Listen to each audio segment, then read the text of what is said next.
ನಮಸ್ಕಾರ ವೀಕ್ಷಕರೇ, ಕ್ರಿಯೇಟಿವ್ ಕನ್ನಡ ಚಾನಲ್ಗೆ ಸ್ವಾಗತ. ನಾನು ನಿಮ್ಮ ನೆಚ್ಚಿನ ಶಿಕ್ಷಕಿ ಪುಷ್ಪಲತಾ. ಇಂದು ಪಾಠ 5 ಅಕ್ಷರಗಳನ್ನು ಯಾವ ರೀತಿ ಹೇಳಬೇಕು ಅಂತ ಹೇಳ್ಕೊಡ್ತೀನಿ, ಬನ್ನಿ. ಎ ಎ ಐ ತ ಳ. ಇದನ್ನು ಯಾವ ರೀತಿ ಹೇಳಬೇಕು? ಳ. ಎ ಎ ಐ ತ ಳ. ಎರಕ ಅಂದರೆ ಕ್ಯಾಸ್ಟಿಂಗ್. ಏತ ಅಂದರೆ ಆಗಿನ ಕಾಲದಲ್ಲೆಲ್ಲ ನೀರು ಹಾಕಲಿಕ್ಕೆ ಹೊಲದ ಕಡೆ ಎಲ್ಲ ಆ ನೀರನ್ನು ಹಾರಿಸೋರು, ಅದನ್ನು ಏತ ಅಂತ ಕರಿತೀವಿ.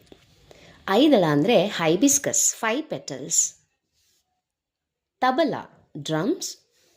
ಕಳಸ, ನಾವು ದೇವ್ರ ಮನೆಯಲ್ಲಿ ಎಲೆ, ಕಾಯಿ ಹಾಗೂ ಚೊಂಬಲ್ಲಿ ನೀರನ್ನು ಇಡ್ತೀವಲ್ಲ, ಅದನ್ನು ಕಳಸ ಅಂತ ಹೇಳ್ತೀವಿ. ಹೇಳಿ ಎಲ್ಲರೂ ಒಟ್ಟಿಗೆ.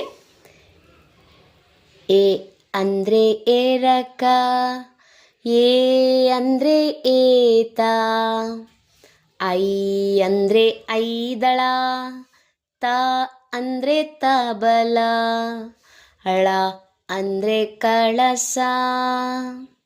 ಇಷ್ಟವಾದರೆ ಲೈಕ್ ಮಾಡಿ, ಸಬ್ಸ್ಕ್ರೈಬ್ ಮಾಡಿ. ಧನ್ಯವಾದಗಳು.